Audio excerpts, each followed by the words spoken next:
good, everybody? I hope you're all having a fantastic day. Welcome back to Pdxdope Live News Report for Thursday, May 4th, 2023. Today, I wanted to touch on this story circulating on the newswire. In our story, we travel to New York City, where we have an overzealous Good Samaritan who placed a chokehold on a man witnesses say was acting erratic. Due to the Good Samaritan's actions, the man is now dead.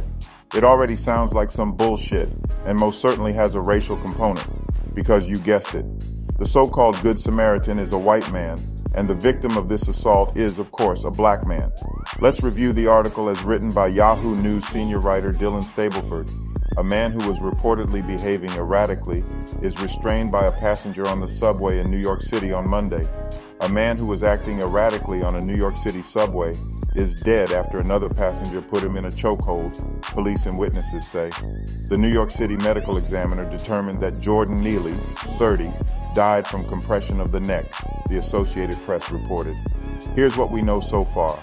According to the Daily News, the incident began around 2:30 p.m. on Monday, when a man identified as Neely, who used to busk in the subway as a Michael Jackson impersonator, was on an Uptown F train when he began yelling and screaming, passengers told police. Neely yelled and threw garbage at commuters, prompting another man, identified as a 24-year-old Marine veteran, to intervene. "I don't have food. I don't have to drink. I'm fed up," Neely screamed, according to Juan Alberto Vasquez, a freelance journalist and fellow passenger. "I don't mind going to jail and getting life in prison. I'm ready to die." Video footage of the encounter shows Neely, who was black, flailing his arms as he is restrained in a chokehold by the veteran, who is white. Two other men are seen standing over Neely in the 3-minute video, pushing his arms away as he remains in the chokehold. The 3 men then let go of Neely, who is seen lying motionless on the floor of the train. According to Vasquez, Neely was in the chokehold for nearly 15 minutes before he lost consciousness. "I witnessed a murder on the Manhattan subway today," Vasquez wrote on Facebook. When police arrived, Neely was unresponsive and first responders were unable to revive him. He was then taken to a local hospital, where he was pronounced dead. The 24-year-old was taken in for questioning and released. Homeless advocates are calling for a thorough investigation of Neely's death. In a statement, Dave Giffen, executive director of Coalition for the Homeless, said that this horrific incident is yet another reminder of the complete failure by New York Governor Kathy Hochul and New York City Mayor Eric Adams to provide the critical mental health services desperately needed by so many people in our city.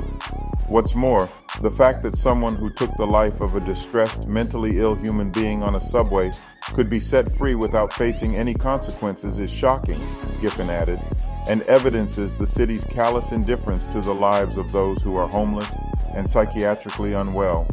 This is an absolute travesty that must be investigated immediately. Statistically speaking, though, crime in New York City is actually on the decline. According to data released by the New York Police Department, murders, shootings, and serious incidents of subway crime all decreased in February when compared with the numbers of such incidents in the same month last year. What are your thoughts? Should the Marine be prosecuted for his action, or was he justified in his actions? Please leave a comment in the comment section. I would love to read your opinions. Please remember to like, share, and subscribe. And also hit that notification bell to get the latest content. This is Ray Nelson Jr. reporting for Pdxdope Live News.